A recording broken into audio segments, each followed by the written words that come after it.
Alright, this is Dicejunkies Presents, and we're doing a review on Volo's Guide to Monsters. Here with me I've got Q and Will. So, all three of us, we're all DMs. We've all did some 5th ed, and we've looked over this book, and tell you what, I found it quite interesting. I thought it was very well written. I love the first chapter, especially with the different in-depth descriptions on the few monster classes they have here. I mean, what did you guys think? Quinn. Well, we're going to start at the intro. Main thing I got to say about this book is it goes back to the type of writing that I fell in love with D&D. You know, this feels more Forgotten Realms than anything I've seen out yet. Brings me back to all the Volo's guides and the style and presentation right off the bat pulls you in. You know, I agree completely. The critical details that the work gives you are fundamental to being able to create what they always want is that living, breathing world. So it goes into such details as language, the scripts that they use. Cultural differences, descriptions. Goblins had a great one that they're actually a caste system, that they have 4 castes, and they have a leadership, a hunter, a gatherer, and a outcast group. So yeah. And then, like you said, when it starts getting into the monsters, I mean, I don't know the section you want to jump to, but let's focus on chapter 1 right now. So we have So, I mean, Chapter 1, what we're covering here is monster lore on the beholders, the giants, the gnolls, the goblinoids, hags, kobolds, mind flayers, orcs, and the Yuan-ti. Those are the ones covered in this with that in-depth lore. I mean, do you have any more to say on that section? Or? The monster lore? Oh, yeah. Well, yeah. Like, when I see this book, the first thing I'm amazed about is that it gives you so much of a style as well as information. You get a feel for how you should do a beholder-based quest. Like, it isn't just, here's how beholders are. It tells you how they think, how they act, the style, the paranoia, the nature of the beholder. The way they built it, your encounter with orcs is very different from your encounter with goblins, from your encounter with beholders. It's a whole different ballgame. I mean, it definitely gives you a look at their society. It allows you to do some variance as well. So not all beholders are the same. You don't have to do that cookie cutter beholder. If you're going to have a place that's a society of beholders, like a whole group, you want that variety. It keeps your players guessing, and it gives it that extra depth of field. Yeah, one of the things I've encountered, I've been introducing new players to 5th edition, and they have a tendency to want to play it like a video game. And these options where you can swap out specific eye rays, that you can give tactics to this entity, to this creature that are completely impossible in terms of game mechanics. In a video game, you'd expect the beholder to always be at a certain location or one of a random location. It'll always respond to your attacks or your presence. Use a specific ability. Yeah, it's all scripted. In this case, it can react. It can start following you the second you step foot in its lair if it catches you at the right time. It's terrifying. It heightens the drama of the whole system. You brought up a very good point. One of the other things they do is that they do something that's important. For a living, breathing world, what's vital is you need to give that creature a place in the world. How does a beholder fit into its environment? How do mind flayers fit into the Underdark? They actually go into that. They have whole sections. My favorite section, as you saw my reaction, we said it was the mind flayers. They go in how they react with almost every other race from their environment. Well, I mean, another thing that's cool is they actually do minions and pets, and they'll actually tell you, what type of other creatures besides beholders you would find inside a society of beholders. And how those creatures feel about them. And how those creatures feel about the beholder, which creates, again, an environment. Now when we walk into it, this race in here may be totally different. This is a pet. This is a minion. Mm-hmm. This is a guy who's working with beholder but hates his guts. And these guys worship him. Because there's actually a race in there that's like basically like, oh yeah, beholders all the way. Like that's just.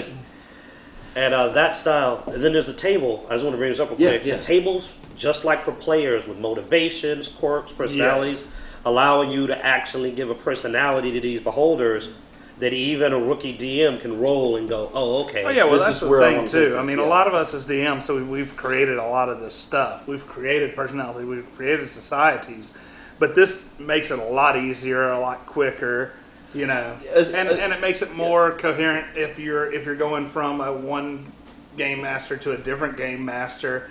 You know, the world you're familiar with. Well, here it is in black and white. You know, so it can transition into other players, and it's not just that DM that has that idea. You actually can build something that will ride out to other game masters and so forth.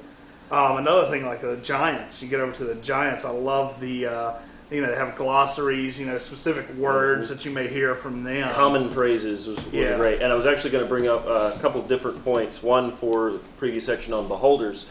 It delves into how a beholder would respond if a human settlement appeared in its territory. And that is critical. Well, that is an entire it's section enemies. you have to read. Obviously, it's enemies plotting against it. Yes, absolutely. So this right here, the giant section where they list out common phrases, common words. Mm-hmm.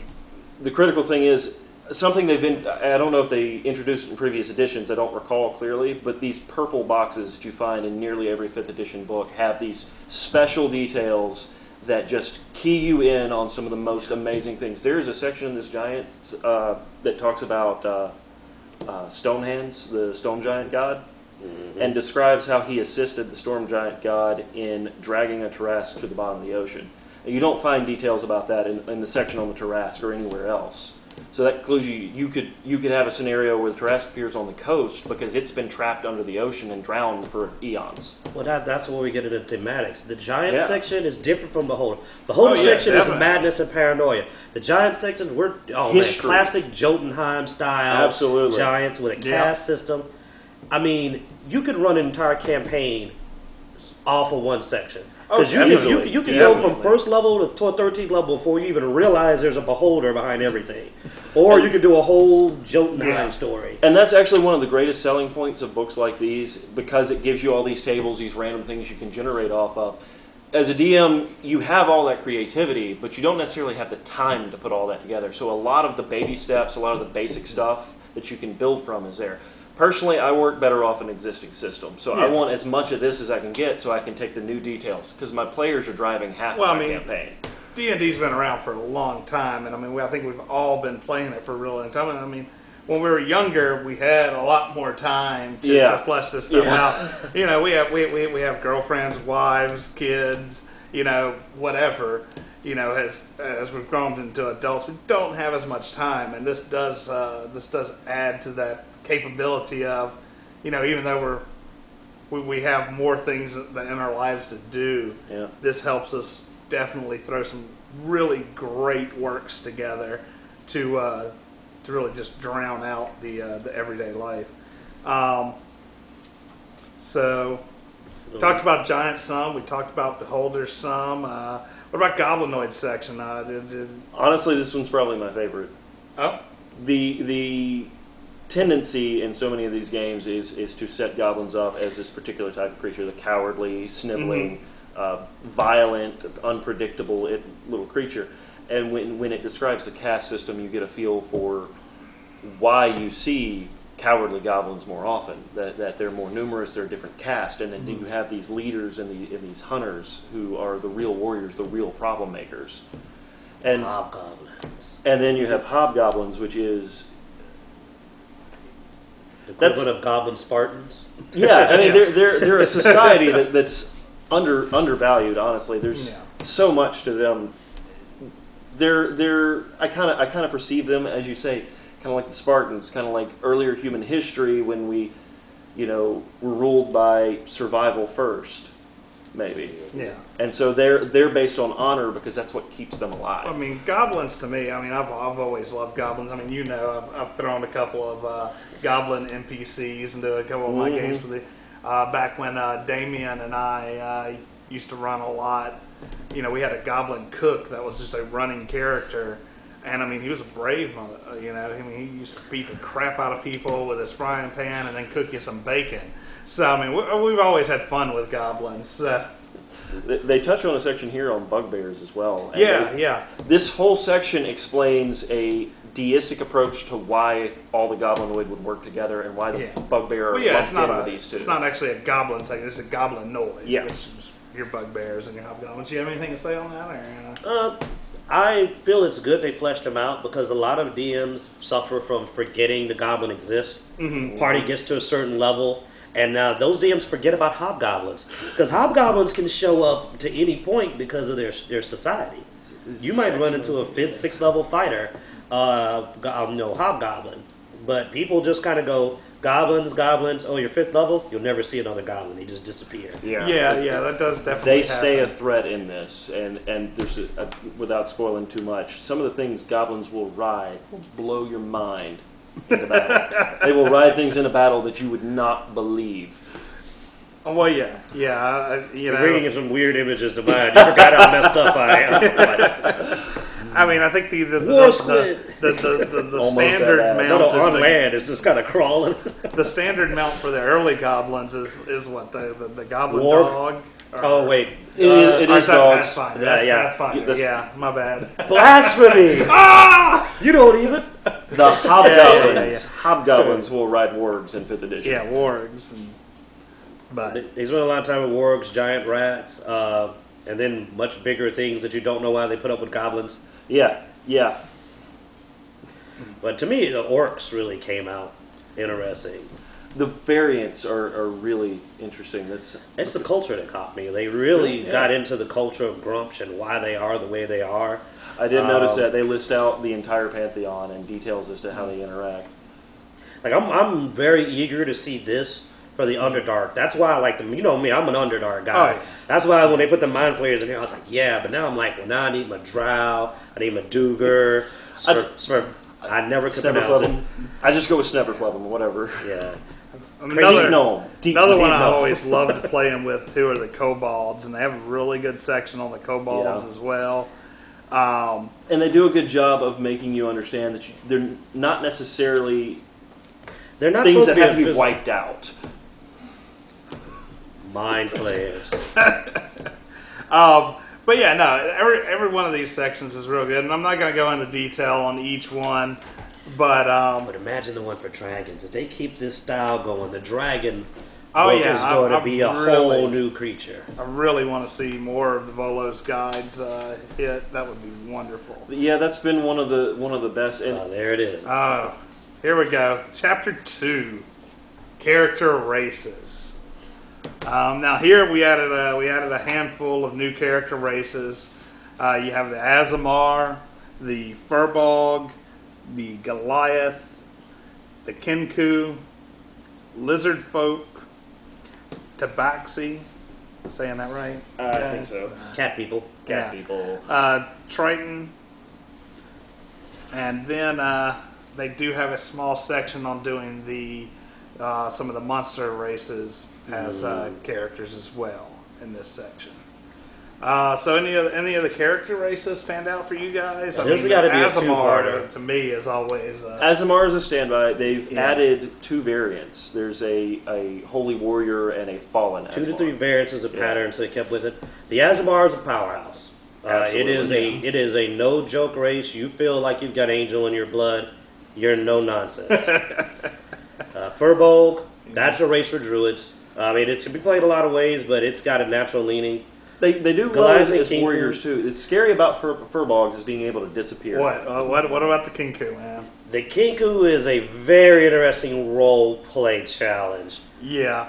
This is stylistic. You're going to see 2 races in here that are very stylistic. They're right next to each other: Kinku and Lizard Folk. Well, and they did good descriptions though, so I mean you it's can good. definitely I mean, that's use the that point. description as your for your RP. I mean they definitely gave good descriptions of each one of these new. Weren't Character the classes. Kiku cursed? Yes, they actually have to use their mimic ability to communicate. So Oh, you actually that's pick right. the phrases. That's so creepy. So, they can't stylistic. They can't communicate unless they've heard it before. Yes. The lizard folk is a whole new creature. Well done. I mean, the flavor they put into each race, is so well done. no, It's amazing they did it in such a short amount of space. Yeah, they were able Yeah. to keep them pretty separated and individual. You know, I mean, there's not a lot of overlap between the character races. Triton's another powerhouse. It easily weighs in with the Yeah. Asimov on Raw. They get Capability. 3 bonuses to stats instead of just It's the 2. the other abilities they get that See, really I didn't put get them that in far a on those, but I assume they can breathe on cold water. resistant, swim Oh. speed, water and air breathing, speak to sea animals. I'll throw back and mention the cat people. To, The- Tabaxi, they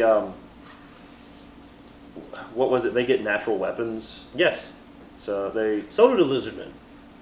They're stylistic. Like I said, there's a good style to them. You play a lizardman in this, the section on how you play one is so well written that you're like your unique experience to everything else you're going to play. What I'm curious about with these is I saw a note in there mentioning that they were from Mastika, the lost continent across the Sea of Swords. yeah. So I'm curious how they got here. That's a whole. It's probably in there. That is a great opportunity for a whole backstory, though, as to why you're still on Toro. They're unique too. The way they feel about wealth and things is so different from every other race. It's just a backup. Well, I'm not, like I said, people want to get the book, but Yeah.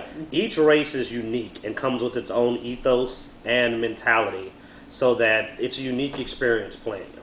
You'll find yourself playing these races and possibly not even looking at stats. I'm just throwing out the powerhouses so the DM kind of knows if he sees like 4 Tritons, he needs to go keep an eye out for it. Like, oh man, Well, I need yeah, to be yeah, ready. yeah. No. Just throw a mad storm giant at them; it'll fix You know, it. 2 Azamar, 2 Tritons. Triton, yeah. Something's going on here. The Asimar and the Triton team up there. Yeah, you don't. I mean, one of the things I try to stress to my players is, I mean, you have these other character races, but they're rare. You know, Yes. your humans are your common race. If you look at the population throughout Forgotten Realms, humans is the main population. So when your when you get too much focus on some of these other classes, I'm not saying that that's necessarily bad, but that needs to be written into your backstory. That They needs should, to- and the player should almost feel alone as that Yeah. race sometimes, because there are places where they won't see their own people for months at a time. Yes. I mean, we had a Dragonborn, what is Yeah. it? The Dragonborn is it? In one of my games, and you know, I mean, it was constantly.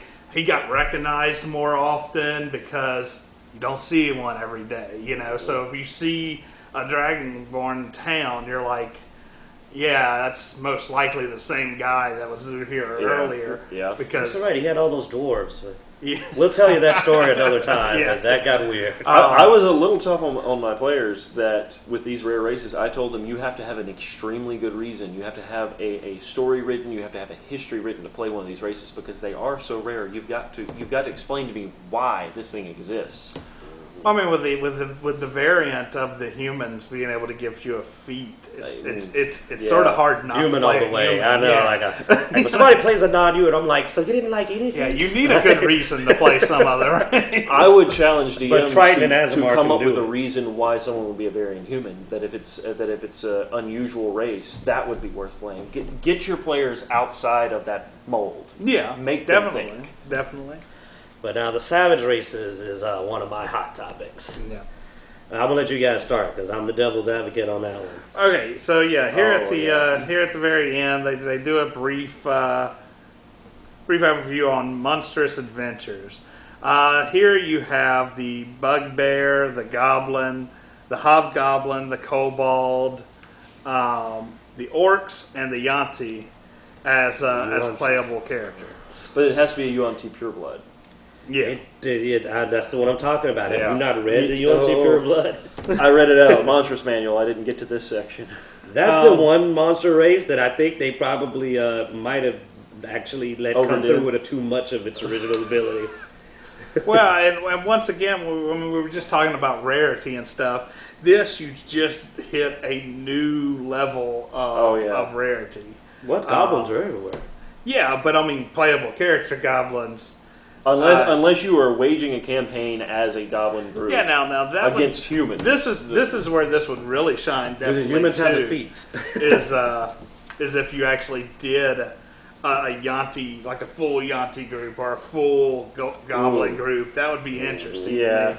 But I mean, when you have a group of humans, dwarves, and you try to throw a goblin player character in there, yeah, he may get stringed up by his toes. Because I mean, You'd all die. I'd Yeah. kill all of you in your sleep.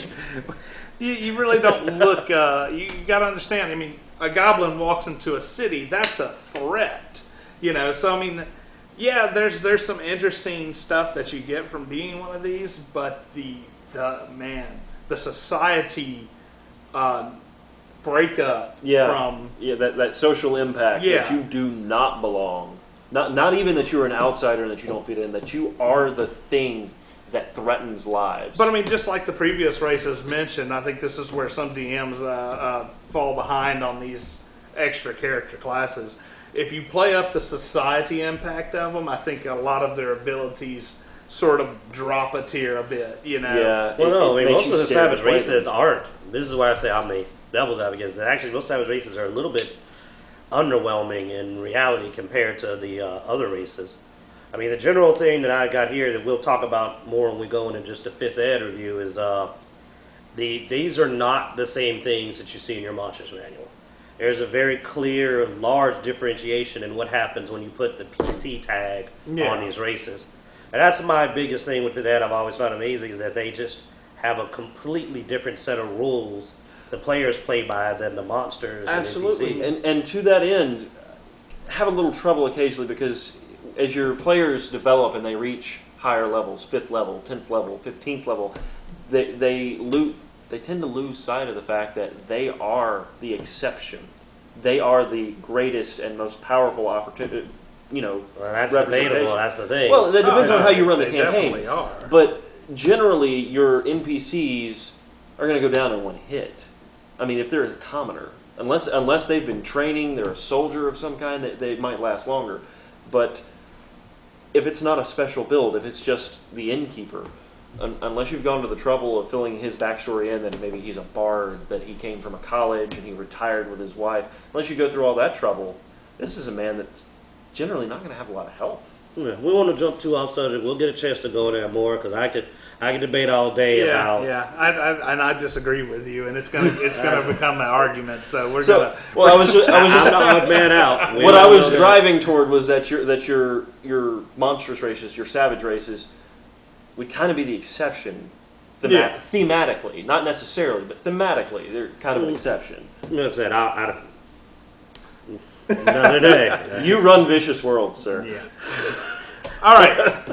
So Yeah, my NPCs ain't scared of nobody. I don't know what you better run. the last part is the Bestiary, and this is where I think they did a pretty good job of filling in some of the gaps They that did. the There's- Monsters Manual had. There's still a couple more. They have opportunity for new you volumes, know. but And I yeah, mean, this is pretty good. I mean, I think we expect to see a Monsters Manual 2 or something, adding on to Yeah. General that. rule is about 5 or 6 of them come out for us done. It looks like 5th Ed, though, is trying not to be as book hoary as some of the previous editions. Yeah, I think they're aiming for, if it's I one. disagree with you even on that. They're alternating. They're doing a campaign. They're doing a volume. They're doing a camp. So it's like 6 to 8 months, maybe 10 months between these things coming out. They'll do groups. They'll do 2 at a time, 3 at a time. I'll give you that. So it gives and it goes into their market strategy, which we can talk about later. Yeah. Because their market strategy, I don't know how they feel about it, but I love it. It's working for me. It's not breaking my bank. True, but I mean, I don't mind spending the money if I get the quality I'm looking for. It's all about what I get out of it. Some of the books and games I buy now are way more expensive than the traditional D&D price, but they give me everything I could want per book. Versus, I've got half of a country or one section, like maybe just a coast of one Bring country. it back into this book review. We have a section. Hopefully, you've already seen it. We haven't filmed it yet, but it'll be published before this gets published on just D&D. So let's jump into the Bestiary. You're creating a pime paradox. I am. I got my TARDIS for you. You're gonna right find now. it as long as, We'll jump in there as long and as the fix it. TARDIS is handy. Only thing we can only fit a part of you in there. Which part do we put in first? hand. So the bestiary. Yes, Bestiary. Like I said, I think it fills in a good amount of gaps. Did anything jump out at you? This one right here, Barghest, is a classic creature. Oh yeah, I was happy That's to something see the that it Barghest. needed. So Well, I always love these sections before where they give you a little short splat Ecology, about where yeah. it came from, so that you know where you can toss it in. I mean, they're as horrifying as general. Every one of them is a nightmare on. Yeah, and I think we wheels. mentioned this already, but these purple boxes that are in here where your that you variants see come throughout from. the definitely read them. I don't think I've read one of these and regretted it yet. I mean, there've always been such. No, the monster cool section, they're usually information. nightmare fuel. Yeah. yeah. It's like, Oh, here's something aren't you they? didn't want to know about this monster. At one time, it was helpful. The Monsters Oh. Manual has one on Slotty. There's a purple box. It's very helpful. I know what the slotty do to people. The purple box is kind of what people do to the Slotty. Oh, okay, good. It's pretty good. Still sounds like nightmare fuel. That Yeah, so you have some more variant beholders.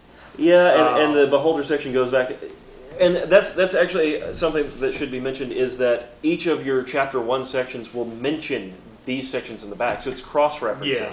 Oh, hold on. What back? That's a What's that? classic Bodoc. Yes. Yes. But, Let's see if it still Terrifying. does it. Although he doesn't have a top hat. Oh, yep, still a nightmare. Wow. Really? What? Okay. Just Wow. wanted to see if that still was as horrible as it always been, and it still is. yeah. Now, The Catoblepaw was surprisingly horrible. yeah. And probably In the whole history on these things. All these things, Oh, all these Underdark. Underdark. Psionic rats. Yeah. New goodness. races. Yep. Variants. These tentacles make everything We better. get into our demons now. And demons that are blessings go, from Quinn. gods to Here's goblinoids. the dinosaurs. The dinosaurs. So you're going to say this is going to go afterwards. So you've already heard me talk about Druid then. They added more dinosaurs for the Druid. They Yes, they made did. one that's, you go circle the moon, you get to 12th level. Why do anything but elemental? They might give you a reason to go a different direction than just elemental. Hey, but just like they proved in all those JP movies, the T-Rex, man. Yeah. You can always go with T-Rex. Always go with T-Rex. Which I mean, we have some more horrible things to say about that, but that comes in that. The JP movies or the T-Rex? No, the druids in general. But yeah, the fire newts were an interesting New mounts. read. These The are- flail snail. These Oh my are God. these are almost comical, but it needs a little taste of comedy. Yeah. Because it is so absurd and so You never expect to get your terrifying. tail kicked by a snail. Well, the flail snail is a beautiful read. It is. Definitely worth. Hey, don't buying the underestimate the book for. frog hemoth. And Oh, both yeah. of these were previewed by Wizards as kind of a Yeah, teaser I think for the book. the flail snail is actually on their their site. I don't know if the interesting description here was there or not. I don't think it was. You have your they- variant giants. Yeah, Yeah, we they have our flesh out the giants. giants that, I love the giants. There's They're a the lot giants. more null culture. Oh, you skipped the poison frogs. Yeah. Well, I mean, we can't hit everything, man. I know we can't, but just Buy make the sure you read book. those. Do you want to lick one or something? See if you can see some. I think they actually have a Trippy, con save for that. Oh, okay. Oh, wow, they have licking the frog. Okay. Hey, man. It's a thing. Oh, wait a minute now. Kung Fu hobgoblins? Now, there you go. Monk hobgoblins. Hobgoblin, Iron Shadow. Secret agent monk hobgoblins. Yeah. I Closest think thing that's to supposed to be a female hobgoblin. it is that.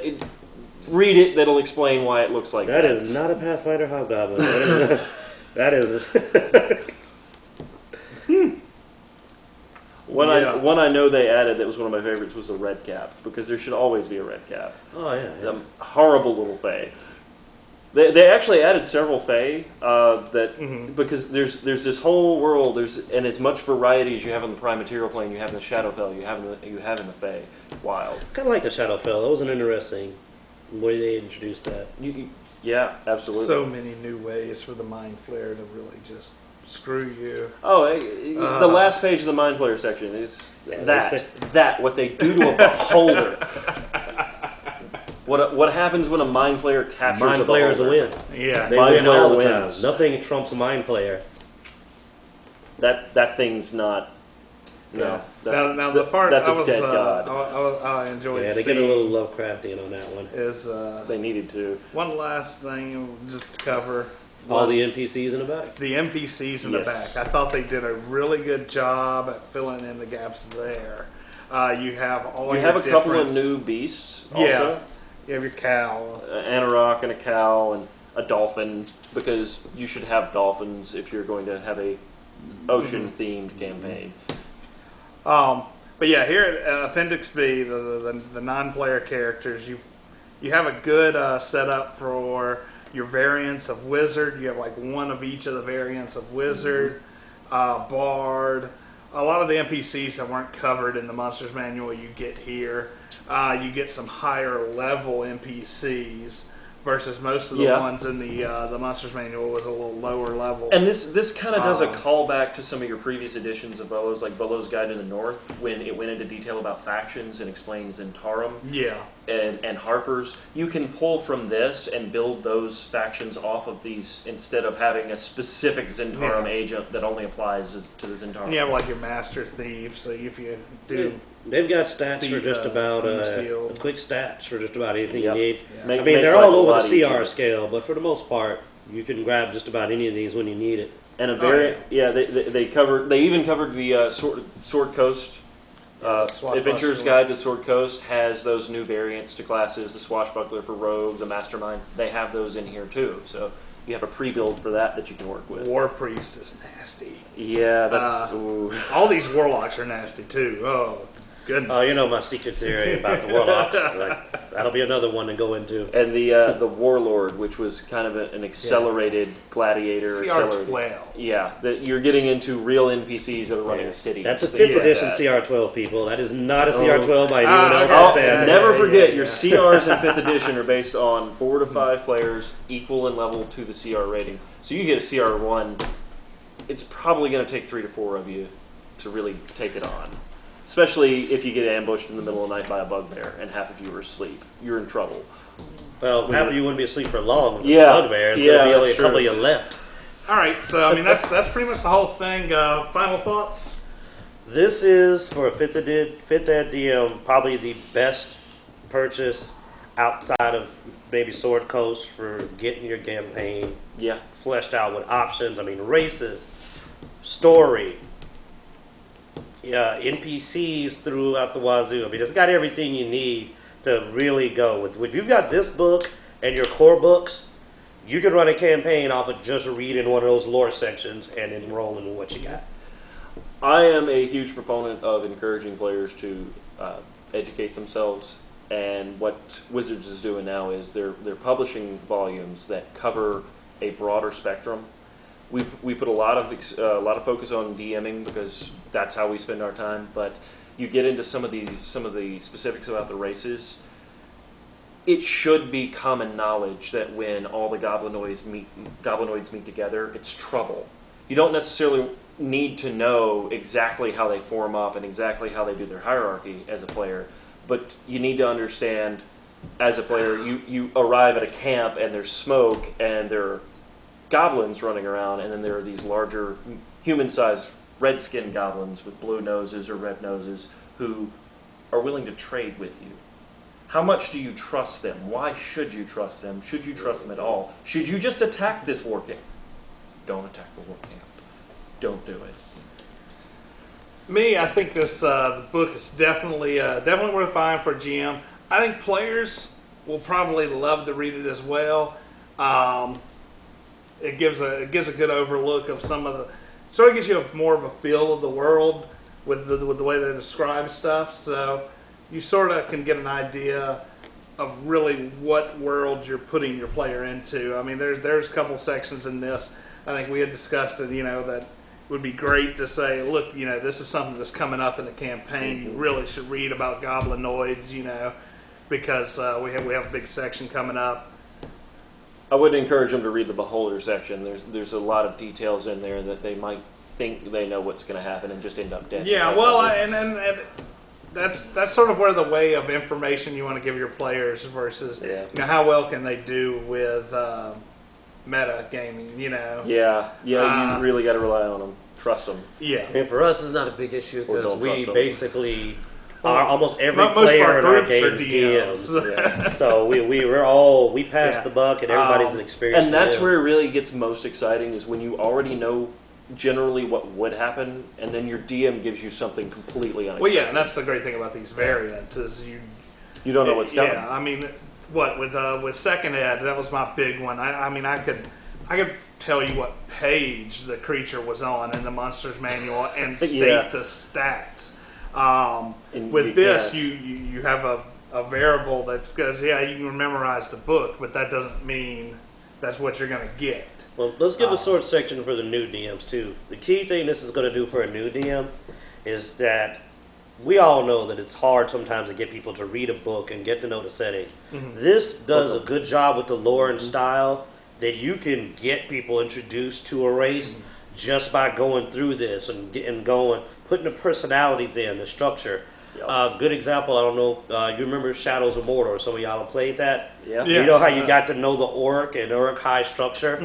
Well, you could do the same Something thing. similar, Have yeah. the person, as they interact with the orcs, throw a little more information out every time about their culture until they start to understand why the orcs tick. And why there's a baby hobgoblin on one of them's shoulder in a battle.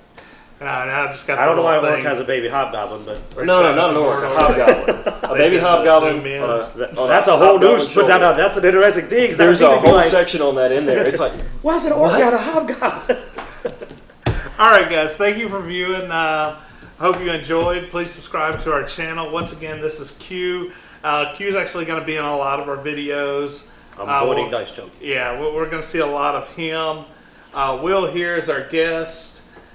Thanks for coming. yeah, I'm gonna try to focus as I'm building a miniature, kind of a miniature collection. I'm gonna be posting a few things about that. Oh, that'll be great. And hopefully Awesome. we'll see you some more Yeah. on some of our shows. I'm Zeno, and once again, thank you. Please subscribe. Have a good day.